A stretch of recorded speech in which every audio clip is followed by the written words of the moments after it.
1:18 pagi. Hampir seluruh lampu dalam rumah itu sudah dipadamkan. Cuma bunyi halus mesin penapis air di dapur yang masih kedengaran memantul di dinding marmer yang terlalu luas.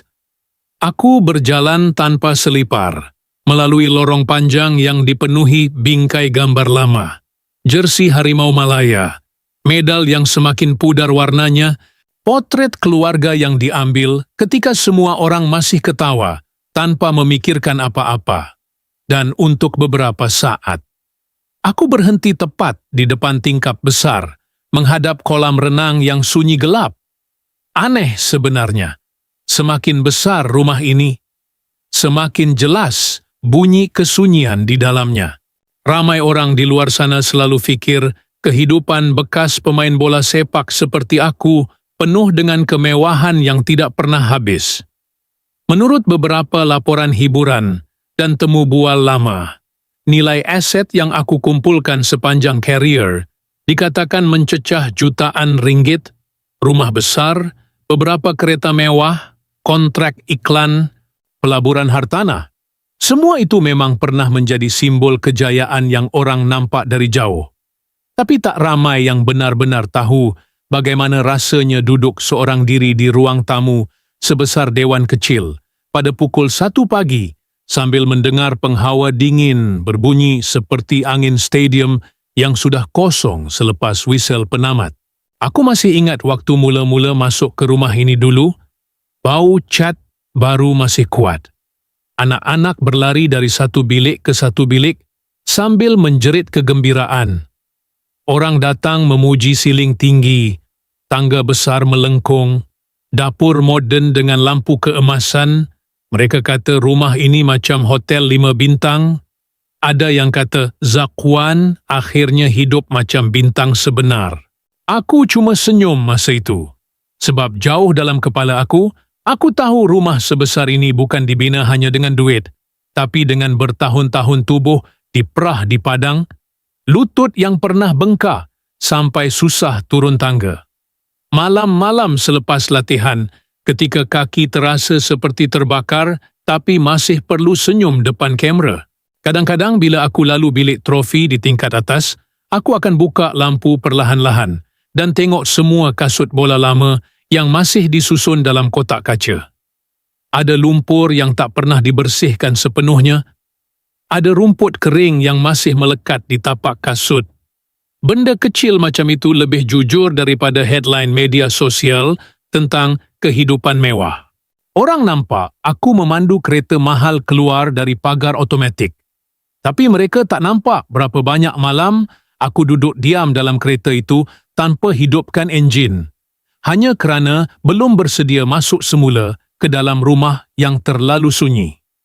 Menurut beberapa kenalan rapat, ramai atlet sebenarnya takut dengan fasa selepas populariti mula perlahan.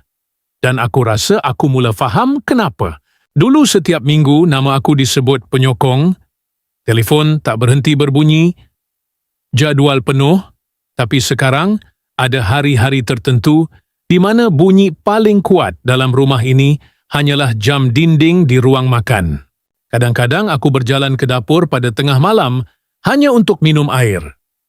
Kemudian berdiri lama melihat pantulan sendiri pada pintu kaca hitam, rambut yang mula berubah, mata yang semakin penat, dan aku tertanya sendiri sama ada semua yang aku kumpul ini benar-benar berjaya mengisi ruang kosong yang datang perlahan-lahan selepas lampu stadium padam. Ada bilik tetamu yang hampir tak pernah digunakan, ada sofa mahal yang masih kelihatan terlalu sempurna kerana jarang disentuh. Malah ada satu sudut bacaan berhampiran tangga yang dibina khas kerana aku pernah fikir suatu hari nanti aku akan ada banyak masa untuk duduk tenang di situ. Tetapi lucunya, apabila masa itu akhirnya datang, aku sendiri tidak tahu bagaimana hendak berehat. Di luar rumah ini, pagar tinggi dan pokok-pokok besar membuatkan semuanya nampak tenang. Namun, dalam diam, kadang-kadang aku masih terdengar gema sorakan lama bermain dalam kepala, seolah-olah stadium itu belum benar-benar meninggalkan aku. Hari ini, bila orang bercakap tentang rumah besar aku, tentang garaj yang penuh kereta atau ruang tamu yang lebih luas daripada rumah pertama keluarga aku dulu. Kadang-kadang aku sendiri susah hendak percaya. Semuanya bermula daripada seorang budak yang cuma tahu berlari mengejar bola di bawah panas tengah hari. Waktu kecil dulu, aku tidak pernah fikir hidup aku akan sampai sejauh ini. Aku tak pernah bayangkan satu hari nanti aku akan tinggal di rumah yang ada kolam renang sendiri. Sebab masa itu, dunia aku cuma padang kecil, kasut bola yang tapaknya hampir tercabut, dan bunyi whistle jurulatih yang selalu kedengaran lebih kuat daripada suara orang lain dalam hidup aku. Aku masih ingat bau rumput selepas hujan petang, campur dengan bau tanah basah yang melekat pada stokin murah, yang aku pakai berkali-kali sampai kainnya jadi nipis. Kadang-kadang kami berlatih sampai malam. Lampu padang pula tidak terang sepenuhnya, ada sudut tertentu yang hampir gelap. Tapi aku tetap berlari juga, sebab dalam kepala aku masa itu cuma ada satu benda. Jangan berhenti sebelum orang lain berhenti. Tidak ada kisah sedih yang terlalu dramatik seperti dalam filem. Keluarga aku cuma hidup sederhana macam ramai keluarga lain di Malaysia. Cuma bezanya, bola sepak perlahan-lahan jadi satu-satunya benda yang membuatkan aku rasa hidup aku mungkin boleh berubah sedikit demi sedikit. Aku pernah pakai kasut bola second hand yang saiznya sebenarnya tak ngam dengan kaki sendiri. Tumit selalu luka, kadang-kadang kuku kaki berdarah selepas latihan. Tapi esoknya tetap datang semula ke padang, sebab masa muda dulu badan belum kenal erti penat. Ada hari panas terlalu terik sampai kepala rasa berpusing. Tapi bila jurulatih tiup whistle panjang dari tepi padang, semua orang terus sambung larian macam tidak ada pilihan lain. Sampai sekarang pun, setiap kali aku dengar bunyi whistle di televisyen atau stadium, badan aku masih rasa seperti budak remaja yang sedang cuba membuktikan sesuatu kepada dunia. Kali pertama aku dapat duit bonus kecil daripada bola sepak. Aku ingat lagi cara aku pegang sampul itu lama-lama sebelum buka. Jumlahnya mungkin tak besar kalau dibandingkan dengan apa yang orang lihat pada aku hari ini. Tapi masa itu, perasaan dia susah hendak digambarkan. Aku balik rumah malam itu dengan senyuman yang cuba disembunyikan. Seolah-olah aku baru jumpa pintu kecil untuk keluar daripada hidup yang selama ini terasa sempit. Menurut beberapa rakan lama yang masih mengenali aku sejak remaja, aku memang jenis yang jarang bercakap banyak di padang. Aku lebih suka simpan tekanan sendiri. Mungkin sebab itu bila hidup mula berubah, bila nama mula dikenali, bila duit mula masuk sedikit demi sedikit, aku masih tak pandai meraihkan semua itu dengan terlalu terbuka. Sebab dalam kepala aku masih ada bayangan budak kurus yang balik latihan sambil duduk diam di belakang kereta, tengok kasut bola yang penuh lumpur dan tertanya-tanya sama ada semua penat ini benar-benar akan membawa dia ke mana-mana. Kadang-kadang bila aku duduk di ruang makan rumah besar ini sekarang, aku teringat meja kecil rumah lama dulu, kipas siling yang berbunyi perlahan, suara televisyen jiran yang kadang-kadang lebih kuat daripada televisyen rumah sendiri. Dan aku sedar sesuatu. Perjalanan menuju kehidupan mewah bukan berlaku dalam satu malam, seperti yang orang selalu fikir bila tengok media sosial.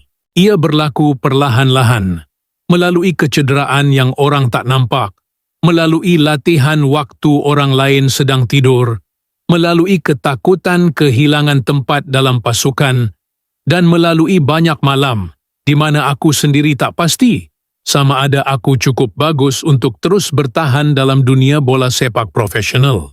Aku rasa hidup aku mula berubah perlahan-lahan selepas nama aku semakin kerap disebut di stadium. Mula-mula cuma beberapa orang mengenali, kemudian tiba-tiba telefon tak pernah benar-benar senyap lagi. Ada malam-malam tertentu di mana telefon atas meja bergetar tanpa henti, message agent, panggilan wartawan, tawaran iklan, jemputan acara, dan aku masih ingat perasaan pelik itu, seolah-olah hidup yang dulu sangat biasa, tiba-tiba bergerak terlalu laju sampai aku sendiri susah hendak mengejar rentaknya. Menurut beberapa orang yang pernah berada dalam dunia sukan profesional, saat paling berbahaya sebenarnya bukan ketika kita susah, tetapi ketika semuanya mula datang serentak. Dan aku rasa aku pernah berada tepat dalam fasa itu. Kontrak demi kontrak mula hadir. Ada angka yang dulu aku hanya nampak dalam televisyen atau surat kabar, sekarang tertulis di depan mata sendiri. Kali pertama aku masuk ke showroom kereta mewah. Aku masih ingat bau kulit tempat duduk yang terlalu baru.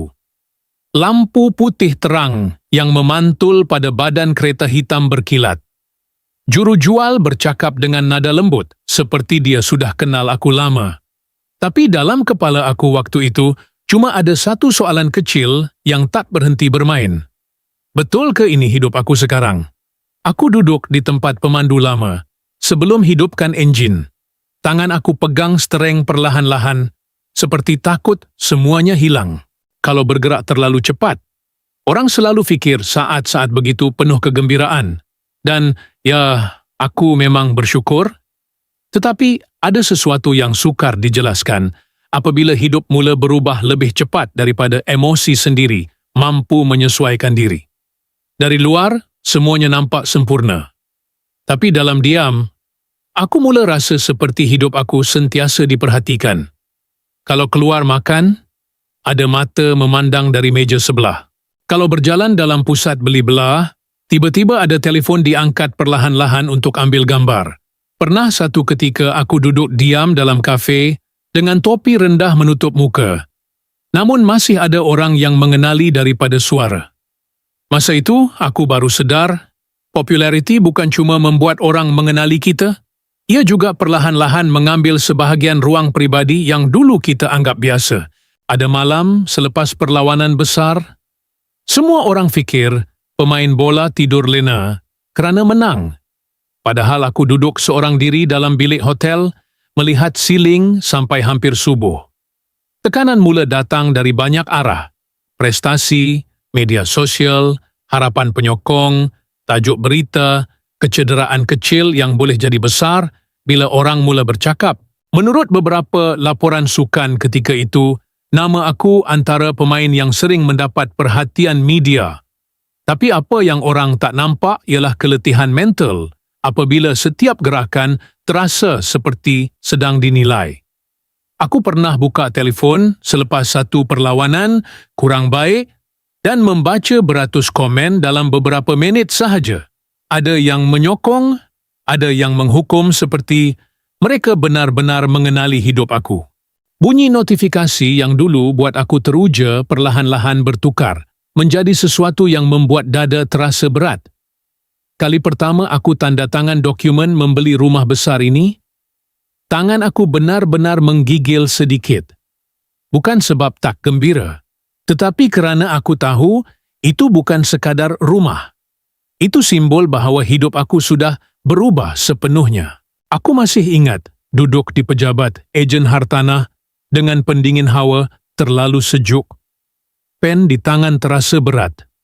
Dan dalam kepala aku tiba-tiba muncul bayangan rumah lama, padang latihan lama, dan kasut bola koyak yang pernah aku jahit sendiri. Semua perkara itu terasa terlalu jauh. Tetapi dalam masa yang sama, masih melekat kuat dalam diri aku. Orang nampak gambar rumah siap dimuat naik. Nampak kereta keluar, masuk pagar automatik. Nampak kehidupan yang dianggap mewah. Namun mereka tidak nampak malam-malam selepas semuanya sunyi. Ketika aku duduk sendirian di ruang tamu besar sambil mendengar telefon terus bergetar di atas meja tanpa henti.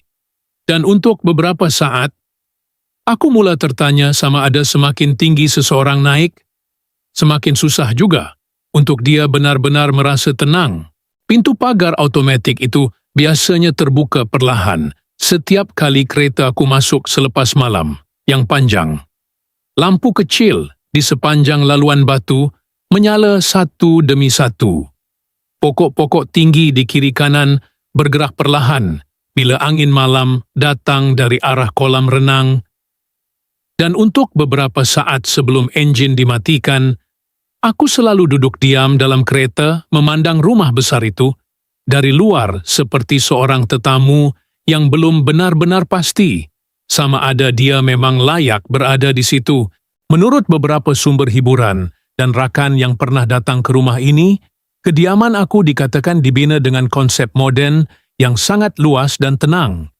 Tetapi apa yang orang jarang faham ialah rumah besar tidak semestinya membuat seseorang rasa penuh setiap masa. Bila pintu utama terbuka, bunyi tapak kaki sendiri boleh bergema sampai ke tangga tingkat atas. Kadang-kadang aku berjalan perlahan melalui lorong panjang dengan lampu malap waktu tengah malam. Dan gema langkah itu terasa lebih kuat daripada sorakan stadium yang pernah aku dengar dulu. Ada sesuatu tentang rumah besar yang orang jarang ceritakan. Semakin luas ruangnya, semakin jelas bunyi kesunyian di dalamnya.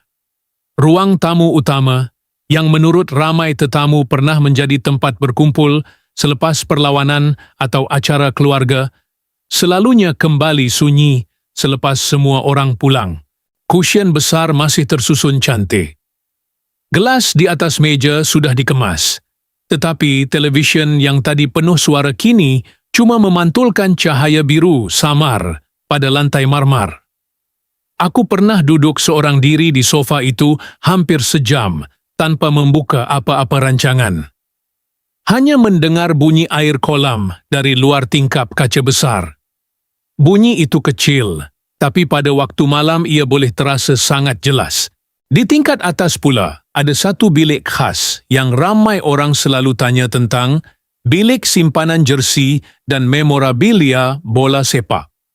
Beberapa jersey lama aku dibingkaikan dan digantung di dinding hitam mat dengan lampu kecil di atasnya.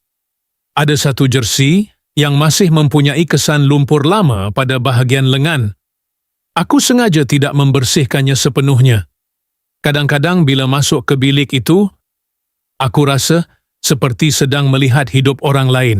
Budak yang dulu berlari di padang panas, sekarang gambarnya tergantung di dinding rumah sendiri. Dan perasaan itu kadang-kadang lebih pelik daripada membanggakan. Menurut beberapa orang yang pernah bekerja dalam dunia sukan profesional, ramai atlet membina rumah besar sebagai simbol bahawa perjuangan mereka berhasil. Aku faham perasaan itu. Sebab masa aku tanda tangan rumah ini dulu, aku benar-benar percaya rumah ini akan menjadi tempat paling tenang dalam hidup aku. Dan ya, ada hari-hari tertentu rumah ini terasa indah. Pagi yang sunyi di taman belakang rumah, bunyi air pancut kecil berhampiran pokok palma, cahaya matahari masuk perlahan ke ruang makan besar, semua itu memang cantik seperti dalam majalah. Tetapi ada juga malam-malam lain, ketika aku turun ke dapur pukul 2 pagi dan melihat meja makan panjang yang boleh memuatkan ramai orang, namun cuma ada satu pinggan di hujung meja.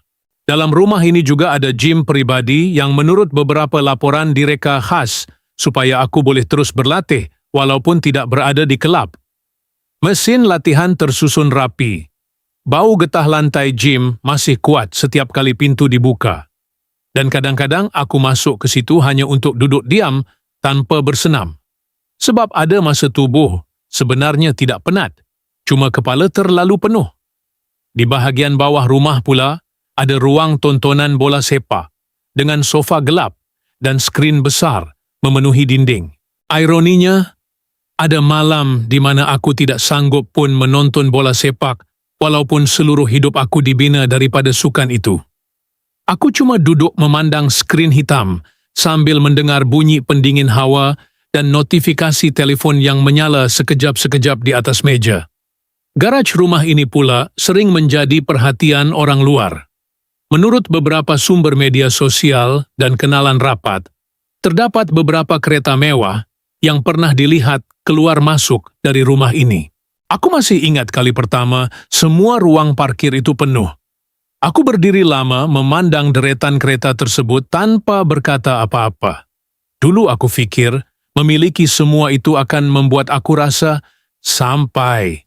Tetapi perasaan manusia rupanya lebih rumit daripada angka atau barang mahal. Ada malam aku langsung tidak memandu mana-mana kereta itu, hanya berjalan perlahan di garaj, sambil mendengar bunyi kamera keselamatan berpusing kecil di sudut siling. Kadang-kadang bunyi mekanikal halus itu terasa aneh. Seperti rumah ini sentiasa berjaga, walaupun semua orang sudah tidur.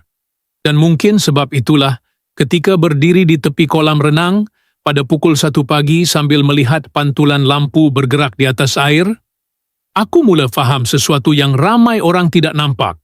Daripada luar pagar rumah ini, kemewahan memang boleh membina ruang yang besar. Tetapi ia tidak semestinya tahu bagaimana hendak mengisi ruang kosong di dalam hati seseorang. Ramai orang melihat rumah besar ini dari luar pagar dan membayangkan hidup di dalamnya sentiasa penuh dengan gelak tawa, makan malam sempurna dan gambar keluarga yang kelihatan tenang seperti dalam majalah. Dan aku faham kenapa mereka fikir begitu. Media sosial memang hanya menunjukkan beberapa saat yang sempat dirakam kamera. Tetapi kehidupan sebenar di sebalik pintu besar itu selalunya jauh lebih perlahan, lebih penat, dan kadang-kadang terlalu sunyi untuk dijelaskan. Ada malam selepas perlawanan, aku pulang dengan kaki masih terasa berat, dan badan seperti belum berhenti berlari, walaupun permainan sudah tamat beberapa jam lalu. Lampu ruang tamu masih menyala kecil. Televisyen terbuka perlahan, dengan suara hampir tidak kedengaran. Dan dari tingkat atas kadang-kadang terdengar bunyi langkah kecil. Anak-anak berlari sebelum akhirnya disuruh tidur semula. Saat macam itu selalu buat aku berhenti sekejap di tengah rumah. Hanya untuk melihat sekeliling dan sedar bahawa hidup aku sudah berubah. Terlalu jauh daripada budak yang dulu tidur dengan kasut bola di tepi katil. Menjadi seorang suami dan ayah rupanya lebih sukar daripada apa yang orang lihat di gambar. Bukan sebab tidak bahagia, tetapi kerana masa bergerak terlalu cepat apabila hidup sentiasa dipenuhi latihan, perjalanan, perlawanan dan tekanan. Ada hari aku keluar rumah sebelum matahari naik dan balik ketika anak-anak hampir tidur. Kadang-kadang aku duduk di tepi katil mereka beberapa minit dalam gelap hanya untuk melihat mereka tidur. Sebab esok pagi, mungkin aku sudah keluar semula sebelum mereka bangun. Menurut beberapa rakan atlet yang pernah berbual dengan aku tentang kehidupan keluarga, ramai pemain sebenarnya takut kehilangan momen kecil yang tidak boleh diulang. Dan aku mula faham ketakutan itu setiap kali melihat anak-anak membesar lebih cepat daripada jadual hidup aku sendiri. Di luar rumah ini, ada taman kecil dengan rumput yang sentiasa dipotong kemas. Waktu malam, lampu taman memantulkan cahaya lembut pada pokok-pokok dan bunyi serangga kedengaran perlahan dari sudut gelap berhampiran pagar belakang. Ada masa aku duduk seorang diri di situ selepas semua orang tidur. Masih memakai pakaian latihan, telefon diletakkan terbalik di atas meja kecil kerana aku terlalu penat untuk membaca apa-apa lagi. Dari dalam rumah kadang-kadang terdengar suara televisyen yang belum ditutup atau bunyi pintu bilik dibuka perlahan. Saat-saat itu tidak pernah masuk dalam Instagram atau laporan hiburan, tetapi itulah kehidupan sebenar yang paling aku ingat. Ada juga hari-hari di mana rumah besar ini terasa terlalu luas untuk sebuah keluarga yang masing-masing sibuk dengan kehidupan sendiri. Meja makan panjang yang dulu aku bayangkan akan sentiasa penuh. Kadang-kadang hanya digunakan oleh 2 atau 3 orang pada waktu yang berbeza. Aku pernah makan malam seorang diri hampir tengah malam sambil mendengar pinggan dan sudu berbunyi kecil dalam ruang dapur yang terlalu sunyi. Makanan masih panas, lampu dapur masih cantik, tetapi suasananya tidak selalu seperti yang orang bayangkan bila melihat sebuah rumah impian. Anak-anak pula tetap menjadi suara paling hidup dalam rumah ini. Ada kasut kecil ditinggalkan di tepi tangga. Mainan berselerak berhampiran sofa. Dan kadang-kadang bunyi ketawa mereka bergema sampai ke tingkat atas. Pernah satu petang aku duduk diam di ruang keluarga sambil memegang lutut yang masih sakit selepas latihan. Kemudian tiba-tiba anak berlari melintasi depan televisyen sambil ketawa tanpa tahu langsung tentang tekanan yang sedang bermain dalam kepala ayah mereka. Saat kecil macam itu selalunya lebih kuat daripada sorakan stadium. Tetapi dalam masa yang sama, ia juga membuat aku sedar betapa banyak waktu yang pernah terlepas kerana terlalu sibuk mengejar sesuatu yang dipanggil kejayaan. Menurut beberapa orang yang pernah datang ke rumah ini, suasananya kelihatan hangat dan hidup bila semua ahli keluarga berkumpul. Dan memang ada malam-malam tertentu yang terasa begitu. Bunyi orang bercakap dari dapur, televisyen memainkan perlawanan bola lama, anak-anak ketawa di ruang tamu. Namun selepas semuanya kembali sunyi, selepas lampu satu demi satu dipadamkan, aku selalu berdiri sekejap di tengah rumah ini dan memandang lorong panjang menuju bilik-bilik yang tertutup rapat. Lalu terfikir satu perkara yang tidak pernah disebut orang bila bercakap tentang rumah besar dan kehidupan mewah. Kadang-kadang semakin besar sebuah rumah, semakin susah untuk memastikan semua orang benar-benar mempunyai cukup masa bersama di dalamnya. Ada satu perkara tentang hidup sebagai pemain bola yang jarang orang ceritakan secara jujur. Tubuh manusia tidak tahu bagaimana hendak kekal berada di zaman kegemilangannya selama-lamanya. Pada satu ketika dulu, kaki aku terasa ringan setiap kali masuk padang. Badan masih mampu berlari 90 menit tanpa terlalu memikirkan sakit. Tetapi sekarang, ada pagi tertentu di mana aku bangun lebih perlahan daripada biasa, hanya kerana lutut terasa ketat sebelum sempat menjejak lantai. Di sudut kecil berhampiran gym rumah ini, masih ada beberapa pack ice dan pembalut lutut yang hampir selalu digunakan. Kadang-kadang selepas semua orang tidur, aku duduk seorang diri sambil meletakkan pack ice di kaki dan mendengar bunyi penghawa dingin dari ruang tamu besar yang bergema perlahan sampai ke lorong rumah. Bunyi itu kecil, tetapi pada malam yang terlalu sunyi, ia boleh terasa seperti mengingatkan bahawa masa sedang bergerak walaupun kita cuba menahannya. Menurut beberapa bekas atlet yang pernah berkongsi pengalaman mereka, bahagian paling sukar selepas kemuncak karier bukanlah kehilangan duit atau kemewahan, tetapi kehilangan rasa bahawa dunia masih memandang kita dengan cara yang sama. Aku mula memahami perkara itu perlahan-lahan. Dulu setiap gambar yang dimuat naik cepat dipenuhi komen, nama aku sering muncul dalam berita sukan. Orang bercakap tentang perlawanan, jaringan, prestasi. Tetapi hidup berubah tanpa bunyi amaran yang jelas. Satu demi satu pemain muda muncul. Stadium mula menyebut nama baru. Media sosial mula bergerak kepada cerita lain. Dan suatu hari, aku sedar telefon aku tidak lagi berbunyi sekerap dulu. Perasaan itu aneh sebenarnya, bukan cemburu, bukan marah, cuma sunyi dengan cara yang susah hendak diterangkan. Kadang-kadang aku duduk di ruang tontonan bola sepak dalam rumah ini lewat malam dan membuka semula highlight lama di televisyen besar. Aku melihat versi diri aku yang lebih muda berlari di atas padang dengan penuh tenaga. Rambut masih pendek kemas. Muka masih belum menyimpan terlalu banyak keletihan. Sorakan penyokong kedengaran kuat dari speaker.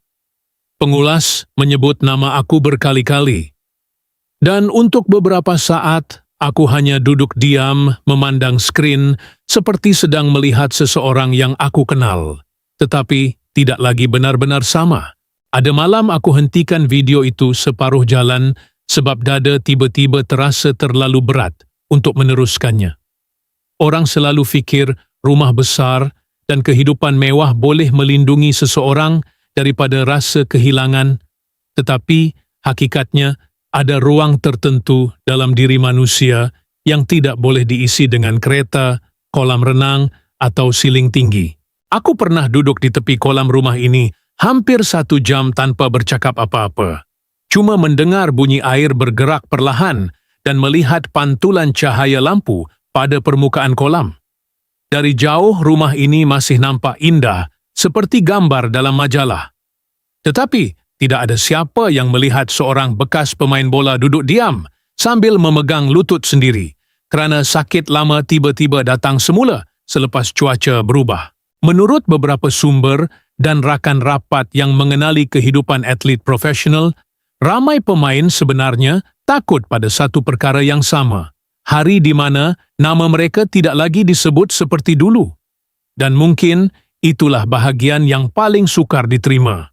Bukan kerana mahu terus terkenal, tetapi kerana sebahagian besar hidup kita dibina daripada bunyi sorakan dan perhatian orang ramai. Bila semua itu perlahan-lahan hilang, rumah sebesar mana pun boleh terasa terlalu senyap. Kadang-kadang, bila aku berjalan melalui ruang tamu pada lewat malam, lampu hanya terbuka separuh, televisyen sudah dimatikan, bunyi penghawa dingin bergerak perlahan di siling tinggi, dan aku teringat kembali semua tahun di mana tubuh ini diperah untuk mengejar sesuatu yang dipanggil kejayaan. Orang melihat trofi, rumah besar, dan kehidupan yang menurut beberapa laporan dianggap mewah. Tetapi mereka tidak melihat harga kecil yang dibayar sedikit demi sedikit, lutut yang tidak pernah benar-benar sembuh, tidur yang tidak selalu lena, tekanan untuk terus relevan, dan perasaan asing apabila dunia mula bergerak tanpa menunggu nama kita lagi. Ada sebab kenapa sesetengah malam aku lebih suka duduk sendirian di luar rumah daripada memuat naik apa-apa di media sosial. Sebab semakin lama aku hidup dalam dunia yang penuh cahaya kamera ini, semakin aku sedar satu perkara, tidak semua sudut dalam rumah besar ini pernah benar-benar disentuh oleh cahaya itu. Kadang-kadang aku sendiri tidak pasti sama ada rumah ini benar-benar sunyi, atau aku yang sudah terlalu lama hidup dalam bunyi sorakan sampai tidak tahu bagaimana hendak membiasakan diri dengan malam yang perlahan.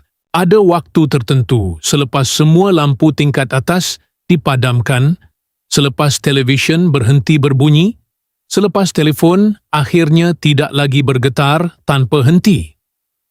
Aku berjalan perlahan ke arah tingkap besar berhampiran ruang tamu dan melihat pantulan diri sendiri pada kaca hitam yang samar. Di luar pagar rumah, jalan masih basah selepas hujan malam. Lampu jalan memantul panjang di atas permukaan tar. Dan dari jauh kadang-kadang masih kedengaran bunyi enjin kereta melintas, walaupun jam sudah hampir 2 pagi. Aku pernah fikir kejayaan akan terasa seperti satu garisan penamat yang jelas. Tetapi, semakin lama hidup berjalan, semakin aku sedar banyak perkara sebenarnya cuma berubah bentuk. Sorakan berubah menjadi kenangan video lama. Padang berubah menjadi ruang tamu besar. Jadual latihan berubah menjadi malam-malam panjang yang terlalu tenang.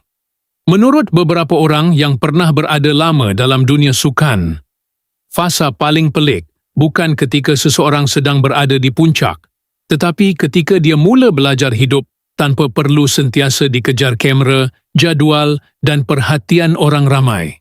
Dan mungkin sebab itu, ada malam tertentu aku sengaja membiarkan lampu dapur terbuka sedikit lebih lama, hanya untuk membuat rumah ini terasa masih hidup. Kadang-kadang aku turun perlahan ke bawah tanpa membuka lampu utama, cuma cahaya kecil dari akuarium dan lampu taman yang masuk melalui pintu kaca. Bunyi air kolam bergerak perlahan masih kedengaran dari luar. Pendingin hawa terus berjalan seperti biasa. Dan pada saat-saat begitu aku selalu teringat semula budak kecil yang dulu berlari di padang panas tanpa pernah tahu hidupnya suatu hari nanti akan sampai ke rumah sebesar ini. Banyak perkara dalam hidup aku memang berubah. Tetapi ada juga perkara yang diam-diam hilang sepanjang perjalanan tanpa sempat aku sedari sepenuhnya.